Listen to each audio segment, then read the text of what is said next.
Asdeqa, salam alaikum, bonjour ou bonsoir les amis. J'espère que vous allez bien partout où vous vous trouvez. Bienvenue sur votre chaîne Bled Maralibia qui attend comme toujours vos encouragements. Et pour ma part, je suis ravi et heureux de vous retrouver une nouvelle fois à travers cette vidéo numéro 422 qui vient vers vous pour vous relater ces violations des droits de l'homme en Algérie et dans les camps de Tindouf au Sahara oriental. Une désastreuse situation que nous résume Anwar Malek, le célèbre Anwar Malek, écrivain, chercheur et défenseur des droits humains. Et il a plusieurs casquettes puisque il a également plusieurs publications à son actif. Également consultant, média dans de nombreuses institutions en présentant des programmes sur plusieurs chaînes. Est aussi un ancien professeur des écoles militaires algériennes et ancien émissaire de la Ligue arabe en Syrie. En effet, chers amis, dans son réquisitoire, Anwar Malek nous révèle que le 11 novembre 2022, c'est tout récent, le bilan de l'Algérie en matière des droits humains a été discuté au Conseil des droits de l'homme des Nations Unies à Genève, où le ministre de la Justice, Abdel Rachid Tabib, représentait le gouvernement algérien.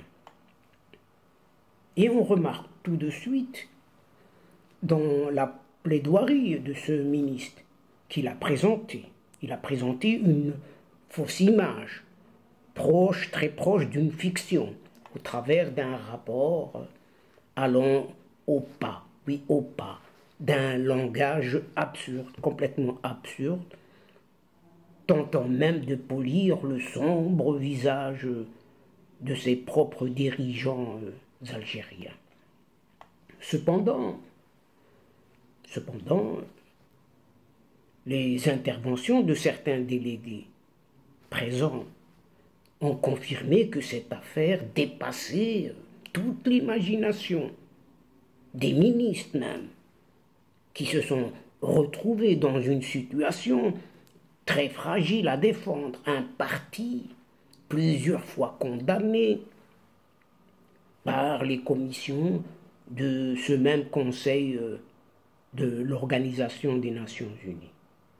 Et le ministre algérien est venu en cette séance chargé de petits mots ou plutôt de concepts théoriques pour falsifier les faits ou la réalité des choses en les décrivant ainsi à sa guise. Premièrement, l'Algérie respecterait, soi-disant, les droits et ses législations qui guident toute l'organisation de la vie politique et judiciaire, alors qu'ils sont dans un total déni des violations, dont, entre autres exemples, l'existence des prisonniers d'opinion en Algérie, rien que cela. Deuxièmement, les tentatives de dilution, de faire disparaître, dilution de l'examen international vers des questions marginales, toutes marginales, ou vers des pays voisins. En vérité, sans nul doute, en Algérie, les violations se répandent et s'intensifient depuis le déclenchement du mouvement populaire en 2019, rappelons-nous-en, en se compliquant encore davantage, ce qui est résumé dans les axes suivants qui vont vous être expliqués. Premièrement, l'État se militarise à l'extrême et l'Algérie s'est transformée en une prison géante depuis que l'institution militaire a imposé ces options électorales frauduleuses que les citoyens algériens ont boycottées, d'autant plus que tous ces scrutins ont été totalement rejetés dans la région la plus célèbre qu'est la Kabylie. Deuxièmement, l'Algérie est devenue, s'il ne l'a jamais été, l'Algérie est devenue un État policier. Inutile de le souligner d'ailleurs. La liberté d'expression est constamment bafouée et les réseaux de communication sous la tutelle d'agences très spécialisées, sans oublier les poursuites, les arrestations et l'extorsion de filles et de jeunes hommes après avoir été piratés ou piraté leur page et leur compte sur les réseaux sociaux. Troisièmement, la torture, le viol et le harcèlement des détenus, hommes et femmes, sans exception, sont devenus systématiques dans les bureaux de sécurité et les prisons, notamment secrètes, où de nombreux cas ont été enregistrés, y compris ceux liés aux enfants mineurs. Oui, vous avez bien entendu, y compris aux enfants mineurs, que les autorités ignorent, et même dans certains cas, après la pression des médias et des droits de l'homme, ils ont affirmé avoir ouvert quelques enquêtes. Que ça. Cependant, ces enquêtes restent sans suite. Quatrièmement, l'utilisation du terrorisme, oui, du concept du terrorisme comme prétexte, de manière large et vengeresse, pour intimider la population algérienne et l'empêcher de retourner aux manifestants ou manifestations à travers des accusations construites de toutes pièces par les services de sécurité, justement. Ainsi, toutes celles et tous ceux qui s'opposent au pouvoir sont purement et simplement accusés de terrorisme et exploités en prononçant à leurs égards de sévères peines, à l'instar de celles et ceux usant des tracts, par exemple, appelant au changement ou refusant un pouvoir militaire sur la scène politique et médiatique. Cinquièmement, la domestication des médias, à leurs bottes, bien évidemment, donc aux bottes du pouvoir de ce régime, en exerçant des pressions et des poursuites à leur encontre, au point où les journalistes et autres intellectuels sont transformés tout simplement en terroristes. Ceci à travers des accusations non fondées, bien évidemment, créant de fausses simulations ou autres faits, poussant aux aveux non avérés par la coercition et la torture sous l'œil malveillant, oui, de ces enquêteurs barbouzes de sécurité. L'œil de Moscou, quoi. C'est dans ce contexte que des journalistes se trouvent et se retrouvent en prison pour des accusations graves, avec de nombreuses peines, pour raison de terrorisme, ou encore exigeant même la peine capitale pour certains d'entre eux, même s'ils sont à l'étranger. Et dans tout ce lot, il n'y a pas que des journalistes, bien évidemment.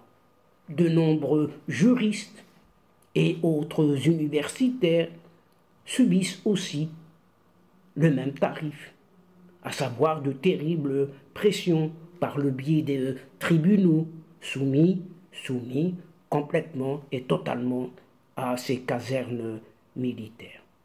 Sixièmement, des plans. Il existe des plans d'assassinat et d'enlèvement d'activistes politiques et de professionnels des médias par le biais de cellules affiliées au renseignement, jusqu'à même atteindre la limite de la coopération avec les réseaux mafieux. Oui, ce n'est pas les réseaux sociaux, non, les réseaux mafieux. y compris ceux affiliés aux gardiens de la révolution iranienne, pour commettre, eh bien, tout simplement des meurtres ou des enlèvements d'Algériens en Turquie et pourquoi pas en Europe. Septièmement, empêcher les manifestations pacifiques en les privant de s'exprimer librement, tout en recrutant des services secrets pour intimider ici et là toute personne qui pense à des activités civiques ou à caractère politique s'opposant aux directives de cette autorité soumise au commandement de l'état-major de l'armée. Huitièmement, le gouvernement algérien. Ce gouvernement algérien, décidément, essaie d'exporter sa sombre image des droits de l'homme à l'étranger, notamment vers les pays les plus proches, à savoir les pays voisins. Il en est même ignoré une affaire hasardeuse liée au camp de Tindouf. Oui, au camp de Tindouf, un territoire devenu une scène de crimes, oui, de crimes contre les droits de l'homme, où d'importantes violations sont commises par une autorité parallèle qui a été créée par cet État depuis le début et qui est représentée par, je vous le donne dans le mille, eh bien représentée par ce Polisario. Et ces membres du Polisario n'hésitent pas de pratiquer la torture, oui, la torture, la tyrannie et la corruption, en ayant comme base arrière des cellules secrètes au su et au vu de ces mêmes autorités algériennes. Alors que ces camps sont destinés aux réfugiés.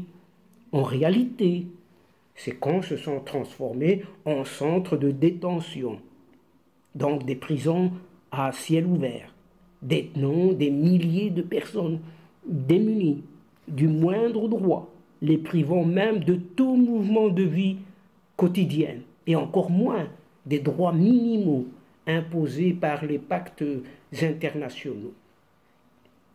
Des enfants, oui, des enfants sont recrutés par l'armée et privés d'éducation, nombre d'entre eux molestés par le personnel de sécurité de ce Polisario, sans aucune protection de la part des autorités algériennes, qui en portent évidemment toute la responsabilité légale.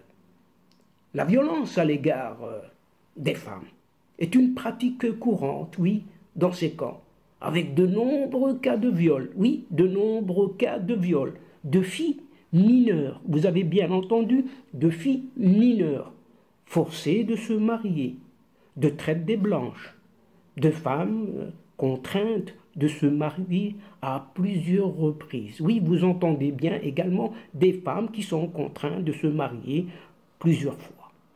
Ce qui est appelé de patientes, contraintes d'accoucher dans des situations d'hygiène, mais vraiment très précaires.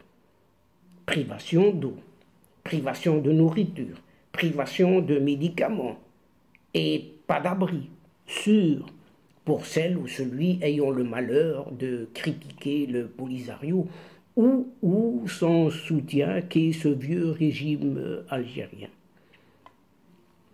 Neuvièmement, enregistrer de nombreuses transgressions au sein de l'institution militaire, où l'on se venge des militaires au moindre soupçon, notamment en la pratique des décisions de la direction qui ne se retient d'accuser de corruption et autres trahisons tous les officiers, sous-officiers et même simples soldats à des fins de vengeance, en les condamnant à des peines prononcées devant des tribunaux militaires, ne remplissant nullement les conditions minimales d'un procès équitable.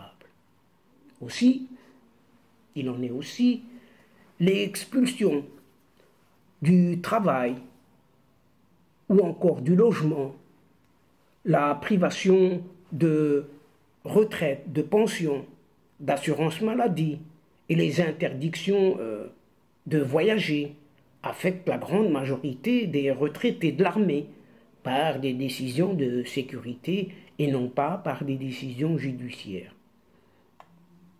Dixièmement, on arrive au point le plus fort, eh bien, les assassinats d'officiers supérieurs et de responsables de l'armée, à l'instar de cet assassinat de ce vice-ministre de la Défense qui était feu Ahmed Gaïd Salah, mort dans des circonstances totalement mystérieuses, sans aucune mesure légale ni enquête n'ait été prise pour révéler les circonstances de sa mort. De même, il y a eu des cas de torture d'actuels et d'anciens militaires dans les postes de renseignement, comme le cas de ce soldat secrétaire de cet ancien chef d'état-major, que la Turquie a remis à cette Algérie à la suite d'un appel, juste un appel téléphonique entre cet athée au pouvoir actuellement et le président turc. Des sources du renseignement ont affirmé que ce secrétaire personnel de Ahmed Gaïd Salah a été torturé jusqu'à se trouver actuellement dans un fauteuil roulant. Oui, vous entendez bien, ce secrétaire personnel de cet ex-chef d'état-major se trouve actuellement dans un fauteuil roulant, dans une prison secrète, tenue secrète, comme dans de nombreux autres cas, bien évidemment. Ce qui se passe en Algérie, en matière de droits de l'homme, impose de nombreuses mesures urgentes au niveau national et international. Premièrement, les organisations internationales semblent se mobiliser pour défendre quelques prisonniers d'opinion et protéger les militants, juristes, journalistes et politiciens, hommes et femmes, de l'oppression des services de sécurité. Deuxièmement, les pays qui défendent les droits et les libertés, menés d'une part par les États-Unis d'Amérique, doivent assumer leurs responsabilités et faire pression sur les autorités militaires algériennes pour qu'elles libèrent les prisonniers d'opinion en cessant de persécuter les citoyens en raison de leurs opinions, tout en libérant bien évidemment le pouvoir judiciaire afin de le séparer ou séparer celui-ci de l'influence des mains de ces généraux tortionnaires. Troisièmement, les Nations Unies doivent agir pour protéger les droits de l'homme dans les camps de Tindouf, en tenant le gouvernement algérien pour responsable de toutes ces violations, surtout celles du Polisario, et tous ceux qui en sont impliqués de près ou de loin. Quatrièmement, protéger les citoyens algériens à l'étranger, des réseaux de renseignement affiliés aux ambassades d'Algérie qui les intimident, les ciblent et les font chanter à travers leurs familles en Algérie, donc rester au pays. Une Algérie où aujourd'hui, encore et toujours, de nombreuses familles sont soumises à des pressions, des injustices, des privations de droits, des expulsions du travail, des arrestations arbitraires et autres explications forcées en raison des activités d'un des membres de la famille, les accusant même de tyrannie et de corruption en cette Algérie dite nouvelle. Et donc, chers amis de la chaîne, c'est sur ce constat, cette situation des droits humains, si on peut dire, pour ne pas dire des non-droits humains, donc c'est ici que prend fin cette séquence, en prenant congé de vous, tout en espérant vous retrouver bien évidemment avec plaisir. Merci pour votre fidélité en nous écoutant jusqu'au bout des séquences. Mais ne nous oubliez pas de nous aider, de nous soutenir en vous y abonnant afin d'être informé rapidement. Aussi, n'hésitez surtout pas de partager au maximum autour de vous vos séquences vidéo. Pour ma part, il ne me reste plus qu'à vous dire au revoir les amis. Al-Asdiqa, assalamu alaikum wa rahmatullah wa barakatuh. À la prochaine fois et à bientôt. إلى اللقاء في حصة أخرى إن شاء الله مع السلامة.